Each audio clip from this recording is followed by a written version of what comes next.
Hello students, हमें बोला जा रहा है E F G with the three events of having probability. हमें ई के होने की प्रोबेबिलिटी 1/8 दे रखा है, एफ के होने की प्रोबेबिलिटी 1/6 दे रखा है, जी के होने की प्रोबेबिलिटी 1/4 दे रखा है। अब probability of E F G तीनों एक साथ हो रहा है, उसकी प्रोबेबिलिटी 1/10 है। और बोला गया for any event H if H C denote the complement means अगर एच हो रहा है तैसे मतलब एच नहीं हो रहा है, तो कौन सा आंसर करेक्ट है। तो इसमें जो ट्रिक है वो ये है, मैं तुम्हें बताता हूँ। अब प्रॉपरली देखना, ऑब्जर्व करना, क्योंकि इसमें वेन डायग्राम का अगर तुमने अच्छे से यूज़ कर लिया तुम्हारा आंसर आ जाएगा।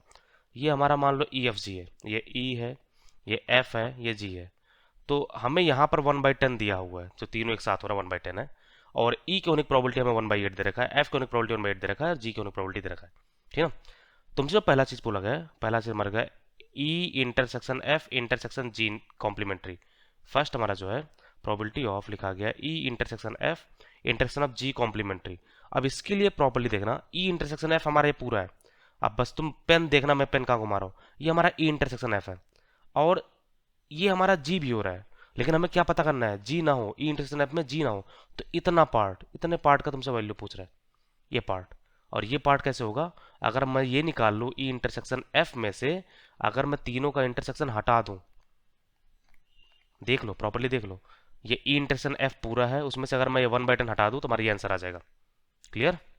तो हमें इसका वैल्यू नहीं पता है, probability of E intersection F नहीं पता है, लेकिन हमें ये पता है कि 1/10 है, ये हमारा आंसर आने वाला है। अब इसको समझना, हमें क्या निकालना है, probability of E intersection F निकालना है। तो अगर मैं ये निकाल लूँ कि ये सबसे ज़्यादा कितना हो सकता है ई इंटरसेक्शन एफ। अब ये समझो हमारा ये ई है और एफ है, ये बहुत केयरफुली देखना, ये ई और एफ है। अब मैक्सिमम, क्योंकि इसका वैल्यू जितना भी निकालना है हमारा इसके बराबर है, ये दोनों बराबर है, मैं अब इसी को सॉल्व कर रहा हूँ। इसका वैल्यू जितना भी हो जाएगा हमेशा उससे, मतलब अगर मैंने मैक्सिमम रख दिया तो उससे हमेशा कम होगा। ये कैसे कर पा रहा हूँ, इसका अगर मैंने मैक्सिमम वैल्यू रख दिया तो इस चीज का वैल्यू हमेशा जितना भी मैक्सिमम होगा उससे कम ही होगा। ये कैसे किए। अब ये ई इंटरसेक्शन एफ मैक्सिमम तब हो जाएगा जब ई वाला इसके अंदर चला जाए, मीन्स ई वाला गोला छोटा है, तो मैं अगर ई को छोटा गोला बना दूं और एफ को बड़ा बना दूं, ये इसके अंदर चला जाए, तो ये ज्यादा ज्यादा इतना हो सकता है, मैक्सिमम वैल्यू इतना हो सकता है। तो यानी ये हमेशा लेस देन हो जाएगा प्रोबेबिलिटी ऑफ ई -1/10।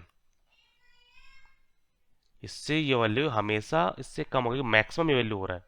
कैसे कर पा रहा हो ना, तो ये 1/8 -1/10, इसको सिंप्लीफाई कर लो तो हमारा हो जाएगा less than equal to, L से हमारा 40 है, तो ऊपर 5 -4 बोलो तो ये लेस देन इक्वल टू हो जाएगा 1/40।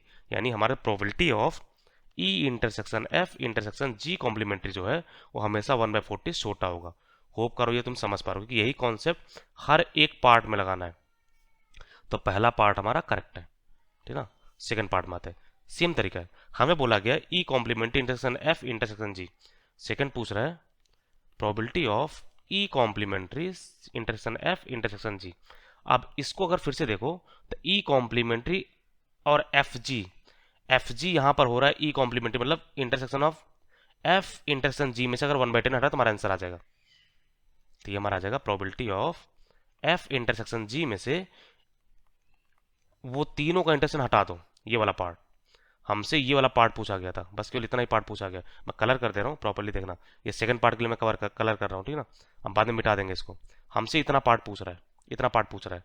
अब ये पार्ट कैसे आएगा, पूरे में से अगर 1/10 हटा तो आंसर आ जाएगा, ठीक है ना।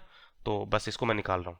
तो ये हमारा अब वही फिर से है कि ई इंटरसेक्शन एफ मैक्सिमम कितना हो सकता है, मैक्सिमम। आप ई और एफ में पता कर लो कौन छोटा है, ई और सॉरी ई एफ बोल रहा हूँ, एफ और जी में, एफ और जी में ये मैक्सिमम हो सकता है क्योंकि 1/6 छोटा है। तो ये इसका जो मैक्सिमम वैल्यू हो जाएगा वो 1/6 -1/10। इसको सिंप्लीफाई कर लो तो इसका आंसर हमारा 30 हो जाएगा। ऊपर 5 -3 बोलो तो ये हमेशा 2/30 से छोटा होगा। 2/30 बोलो तो 1/15 से हमेशा क्या होगा, हमेशा 1/15 से छोटा होगा, क्योंकि मैक्सिमम उतना हो सकता है और उससे हमेशा वो छोटा होगा। होप कर रहा हूँ कि ये कॉन्सेप्ट तुम समझ पा रहे हो, क्योंकि बी पार्ट अगर या तो सही हो तो गलत है, यही सब में लगाना है। ओके, हमारा ये भी करेक्ट है। सी पार्ट में, सी पार्ट बोला गया यूनियन बताओ, ई यूनियन एफ यूनियन जी, यूनियन बताओ। तो हमारा तीसरा जो क्वेश्चन है, तीसरा जो हमारा बोला गया P E union F union G, हमसे ये पूछ रहा है। अब यूनियन मतलब यहाँ पर देखना प्रॉपरली, यूनियन तो मैं करना क्या, इसमें कुछ सबको सबका वैल्यू निकालना है। अब अगर मैं तुमसे ये पूछूं, ओके लास्ट पार्ट उसे निकालना ज़्यादा आसान है, लेकिन पहले पहले सी पार्ट निकाल लेते हैं। अब प्रोबेबिलिटी में देखना, अगर मेरे तीनों गोले अलग अलग होते, तीनों गोले अलग अलग होते, तो ये मैक्सिमम वैल्यू होता, ये ई का हो जाए, ये एफ का हो जाए, और ये जी का हो जाए। तो हमेशा जो हमारा ये यूनियन है, हमेशा इसके समेशन से छोटा होगा, यानी इसका मैक्सिमम वैल्यू तीनों के बराबर होगा, तीनों का समेशन के बराबर होगा, क्योंकि ये तो हमारे कटे हुए हैं ना एक दूसरे से, ये हमारे 1/10 भाई तीनों का इंटरसेक्शन है, तो यानी चिपके हुए हैं। तो हमेशा इसका जो वैल्यू है, ये जो वैल्यू देखा जा रहा है, ये ऑलवेज ऑलवेज क्या होगा, ई एफ और जी से छोटा ही होगा। समझ गया ना डायग्राम से? बस इसको सॉल्व कर लो तो हमारा ये ई वाला 1/8 हो गया, ये 1/6 है, ये 1/4 है, होप करो कि यही है, 1/8 1/6 1/4, बस सिंप्लीफाई कर लो तो इसके आंसर हमारा हो जाएगा 8 6 4, तो इसका आंसर हमारा 24 हो रहा है, ठीक ना।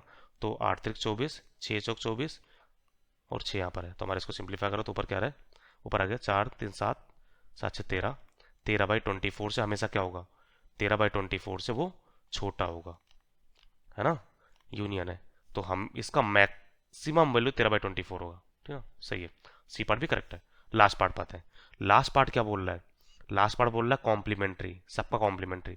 लास्ट पार्ट पाते हैं, ये बोल रहा है probability of E complementary intersection, intersection एक यूनियन है, इंटरसेक्शन है, intersection F complementary intersection G complementary, और ये बात तुम्हें पता है 1 माइनस ये probability of E union F union G के बराबर होगा। क्यों, देख लो डायग्राम देखो फिर से, ये वाला पूछा है, बाहर वाला, मैं बाहर वाला ड्रॉ कर दे रहा हूँ तुमसे, इस बार अब बाहर वाला ग्रीन वाला पूछ रहा है, ये बाहर वाला एरिया जो है, ये बाहर वाला। तो ये अगर मैं 1 में से हटा दूं यूनियन तो हमारा आंसर है, और यूनियन का मैक्सिमम वैल्यू में पता है, अब मैक्सिमम घटाएंगे तो मिनिमम आएगा, तो हमेशा ये क्या होगा, इससे 1 में से 13/24 घटा दो, हमेशा उससे बड़ा होगा, ऑलवेज, क्योंकि घटाना है ना, इस बार उल्टा चलना है। समझ गया ना? इसको सिंप्लीफाई कर लो तो ग्रेटर देन इक्वल टू 24, ऊपर हमारे 24 -13, यानी ये हमेशा क्या हो रहा है, ग्रेटर देन हमारा 11/24 से बड़ा होगा ऑलवेज। तो लास्ट पार्ट पढ़ लो, 5/12 से छोटा, तुम्हारा ये गलत है। तो होप करो ये डायग्राम तुम समझ पा रहे हो, ये बहुत वेन डायग्राम का बहुत प्रॉपर क्वेश्चन था, प्रॉपरली समझ जाओ पूरा डायग्राम तो तुम्हारा हो जाएगा। Thank you for the watching.